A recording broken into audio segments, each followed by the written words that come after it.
जो कुछ अल्लाह रब्बुल इज़्ज़त ने आपको अता किया है उस पर खुश रहें, ज़्यादा की कोशिश करें, मेहनत करें और एक ट्रैक पे मेहनत करें। अब ये जो नफ्सियाती बीमारियां होती हैं और इंसान नफ्सियाती मरीज बन जाते हैं, उनसे छुटकारा हासिल करने का तरीका क्या होता है? देखें, सबसे पहला तरीका क्या है कि अपनी सोच को मुस्बत करें, अपनी सोच को पॉजिटिव करें, लोगों के बारे में अच्छा सोचें, लोग आपके बारे में अच्छा सोचेंगे। अगर कोई आप ये सवाल होगा कि फलां हमारे बारे में अच्छा नहीं सोचता तो हम उसके बारे में अच्छा क्यों सोचें? भाई, जो कुछ वो कर रहा है आप भी वही कुछ करेंगे तो फिर फर्क तो नहीं रहेगा। ठीक है, जो कुछ वो कर रहा है वो कुछ अगर आप करेंगे तो फिर फर्क तो नहीं रहेगा। कोई अगर गलत भी सोचता है आपके बारे में, फिर भी आप उसके बारे में अच्छा सोचें। और दूसरा काम ये करें कि अगर किसी के साथ नेकी करें तो उससे सिले की उम्मीद न रखें। रिवार्ड ये इंसान से न लें और ना इंसान दे सकता है। आप कहते हैं ना जी, फलां की फौतगी हुई थी, मैं तो गया था, लेकिन हमारे घर में हुई है तो वो नहीं आया।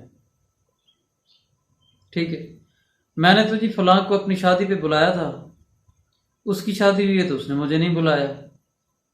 ठीक है जी, मैंने तो रास्ते में जाते हुए, मैं तो रोज सलाम करता हूं, लेकिन आज वो उसने मुझे मुलाकात हुई तो उसने सलाम ही नहीं किया। छोड़ दें इस बात को। जो कुछ आपने किया वो आपका हक था, और जो कुछ कोई और कर रहा है वो उसका काम है। आप अपना काम करें। अगर आपने किसी के साथ नेकी की है तो क्या आपने इसलिए नेकी की है कि वो आपके साथ नेकी करेगा बदले में? अगर आपने किसी की मदद की है तो क्या इसलिए मदद की है कि कल वो मदद करेगा?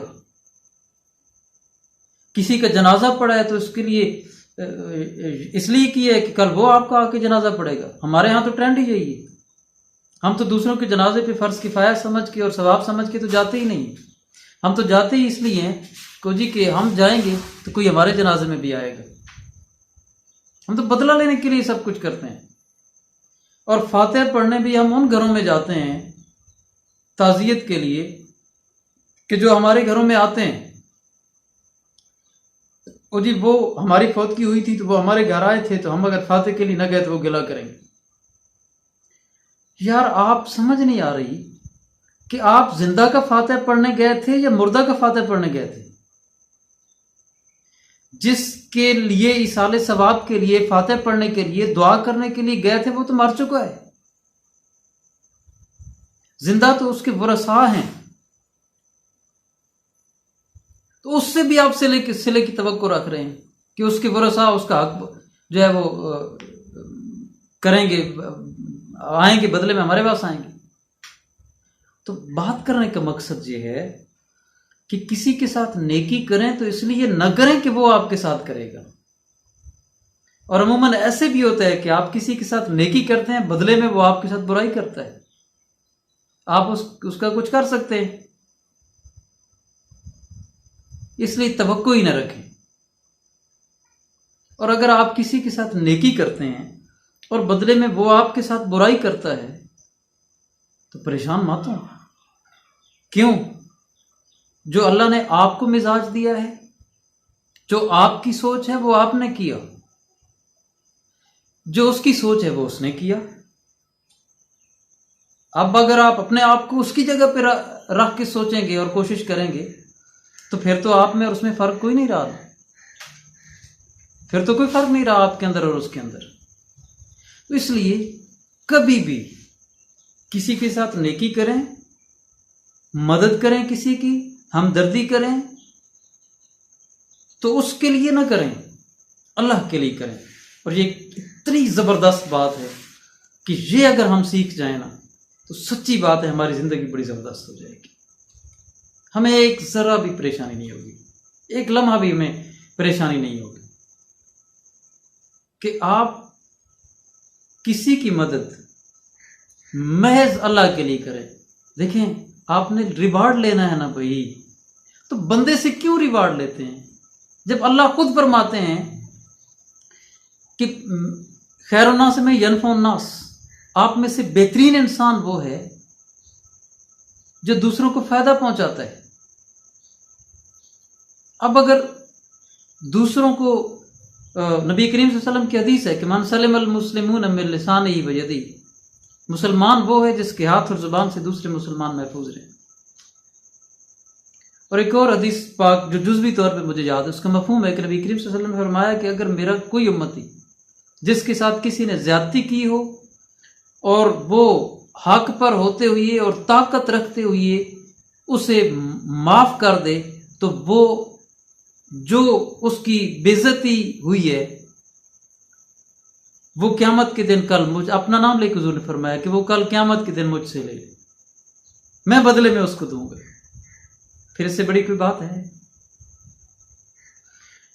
यार? आप अल्लाह के बंदों से की मदद कर रहे हैं ना, अल्लाह के बंदों के काम आ रहे हैं, तो सिला बंदों से ना रखें, सिला खालिक से रखें। खुदा की कसम, वो ऐसा सिला देगा कि आप हैरान रह जाएंगे, आप हैरान रह जाएंगे। वो आपके वहम गुमान से बाहर होगा। सो दूसरी बात मैंने अर्ज की कि एक तो लालच न रखें, दूसरा नेकी करें, और नेकी करके सिले की तवक्को न रखें किसी से। नेकी करके, नेकी खुदा के लिए करें, अल्लाह के लिए करें। यार यहां भी एक बड़ी पते वाली बात है कि हम देखिए, हम सदका देते हैं, खैरात देते हैं, ज़कात देते हैं, किसको देते हैं? अल्लाह को देते हैं? नहीं, वो तो खाने पीने से पाक है। अल्लाह के बंदों को देते हैं। अब वो बंदा चाहे कुछ भी हो सकता है, वो आपको पसंद ही ना हो, आपकी दुश्मनी हो उससे,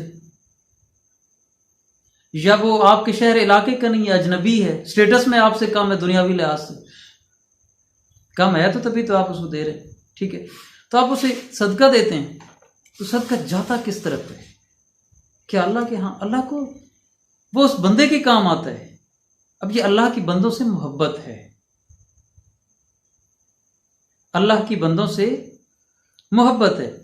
तो वो जो सदका उस बंदे के पास है, तो उसका सिला कहां से आता है? क्या वो बंदा आपको देता है कि नहीं जी, ये तो मुझे ज़कात देता है, मैं ज़रा इसका ख्याल रखूंगा, ये मुझे सदका देता है, मैं इसका ख्याल रखूंगा? नहीं, उसका जो बदला है वो कहां से आता है? वो अल्लाह रब्बुल इज़्ज़त की ज़ात से आता है, ठीक है? और अल्लाह क्या फरमाते हैं कि आप मेरी राह में एक दें, मैं बदले में आपको 10 दूंगा। अब बदले में 10 बंदा देता है या अल्लाह देता है? यहां सवाल पैदा होता है कि दे आप बंदे क्यों रहे हैं, बदले में 10 आपको अल्लाह पाक दे रहे हैं। तो जब वो ज़कात, सदकात, फितरात, और आप उसकी बंदों की जो भी मदद करो, अल्लाह रब्बुल इज़्ज़त बदला रब की ज़ात देती है। बदले की तवक्को कभी इंसान से ना रखें। जब आप इंसान से रखेंगे तो अल्टीमेटली इंसान ने तो आपकी तवक्कुआत पे पूरा नहीं उतरना, और जब पूरा नहीं उतरेंगे, बदले में क्या होगा? आपको परेशानी मिलेगी, ठीक है? सो इस परेशानी से बचें। ये दूसरा तरीका है अपने आप को खुश रखने का कि आप नेकी करें, जो कर सकते हैं बढ़ चढ़ के करें, जो आपकी बसात में है, जितना आपकी बसात में है उतना जरूर करें, और फिर सिले की तवक्को न रखें, भूल जाएं। आपको रूहानी खुशी नसीब होगी, और ऐसी खुशी कि आप हैरान हो जाएंगे। बाकी बातें इंशाल्लाह अगले लेक्चर में होगी। अल्लाह हाफ़िज़।